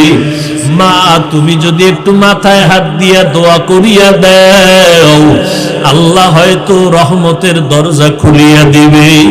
ও এতিম বাবারা, আমার মায়ার নবীও বড় এতিম। আমার মায়ার নবী দুনিয়াতে এসে বাবার চেহারা দেখেন নাই, 6 বছর মা হারাইয়া নবীর চোখে পানি, ওই নবীর শরীরে মশা মাছি পড়া হারাম। যেই নবীর শরীরে মশা মাছি পড়ে না, ওই নবী উম্মতের জন্য দ্বীনের দাওয়াত দিতে তায়েফে যায়। তায়েফের কাফের বেঈমানের বাচ্চারা পাথর মারিয়া নবীর শরীর মুবারকে রক্ত ঝরায়। আমার নবীর শরীর থেকে রক্ত পড়ে জুতা মুবারক আটকাইয়া যায়। আমার আল্লাহ কয় জিবরাইল জলদি করে যাও, আমার মায়ার নবীর কান্না আমি সহ্য করতে পারি না। ও এতিম নবীর আশিক উম্মতের দল, ওই নবীর দিনের জন্য কি মায়া হবে না? ওই নবীর মোহাব্বত যদি অন্তরে থাকে রে বাবা, শয়তানের ধোকায় পড়ে গুনাহ তো কম করো নাই। আজকে থেকে মাওলার কাছে কান্না করো, চোখের পানি ছাড়ো, তওবা করো। কান্না যদি না আসে চেষ্টা করো বাবা। দুনিয়ার ঘরে আগুন লাগলে পানি ছাড়া ঠান্ডা করা যায় না। জাহান্নামের আগুন গুনার কারণে জ্বলতে থাকবে, পানি ছাড়া ঠান্ডা হবে না। তবে দুনিয়ার আগুনটা বৃষ্টির পানি, নদীর পানিতে নিভানো যায়। জাহান্নামের আগুন চোখের পানি ছাড়া নিভানো যাবে না। এই জন্য আল্লাহ কোরআনেও বলেন কান্নার কথা। আমার নবীও জিন্দেগি ভর কান্না করেছেন। আবু বকরের মতো বান্দা জান্নাতের টিকিট পাইয়া কান্না করেছেন। ওমরে ফারুক কান্না করেছেন। সেই তুলনায় আপনার আমার তো আজীবন কান্না করা দরকার, যেই পরিমাণ গুনাহ করেছি। মানুষ আমার গুনার খবর জানে না, জানলে চেয়ারে বসতে দিত না। আল্লাহ পাক সব জানেন, এরপরও রাগ করিয়া খানা বন্ধ করেন নাই। বরং আমার আল্লাহ ডাকতেছেন, বান্দা কই গেছো, আয়। ওরে বান্দা আমার রহমতের দরজা খোলা, আমার দরজা ছাড়িয়া যেদিকেই যাবি জাহান্নামের আগুন। 1 সেকেন্ডের জাহান্নামের আগুন সহ্য করতে পারবা না। ও বাবা, বাসায় গিয়া মশারি ছাড়া ঘুমাইতে পারো না, মশার কামড়। ফ্যানের বাতাস চালায়া ঘুমাও গরম। আল্লাহ না করুন গুনাহ নিয়ে যদি কবরে যাও, ওই কবরে জাহান্নামের আগুনের গরম। ওই কবরের 2 পার্শ্বের মাটির চাপ কেমনে সহ্য করবা? আল্লাহর কোরআন সত্য, গুনাহ নিয়ে কবরে গেলে আযাব হবে সত্য। এখনো সময় আছে, আমার মাওলাকে মনে মনে ডাকো, মনে মনে বলো, হে আল্লাহ এই ময়দানে আমার মতো গুনাহগার কেউ নাই। ও আল্লাহ, আমার গুনার কারণে আমার হাত না পাক, আমার চোখ না পাক, জিহ্বা না পাক, অন্তর না পাক। আজকে তওবা করে ফেললাম, মরিয়া গেলে যাব আর নামাজ ছাড়ব না, আর দাড়ি কাটবো না, মা বাবাকে কষ্ট দিব না, উলামায়ে কেরামের পরামর্শ নিয়ে চলবো, নবীর সুন্নাত অনুযায়ী চলবো, দেশ জাতির বিরুদ্ধে ষড়যন্ত্র করব না। তওবা করার মতো যদি অন্তর কারো তৈরি হয়, মুনাফিকি না থাকে, খাঁটি তওবার নিয়ত যাদের আছে রে বাবা, দুইটা হাত আমার আল্লাহকে দেখাইয়া দাও। আয় আল্লাহ, হাতগুলো কবুল করে নেন, তওবা কবুল করে নেন, তওবার উপরে মজবুত হইয়া চলার তৌফিক দান করেন, আমিন। আলহামদুলিল্লাহি রাব্বিল আলামিন, ওয়াসসালাতু ওয়াসসালামু আলা সাইয়্যিদিল আমবিয়াই ওয়াল মুরসালিন ওয়া আলা আলিহি ওয়া আসহাবিহি আজমাইন।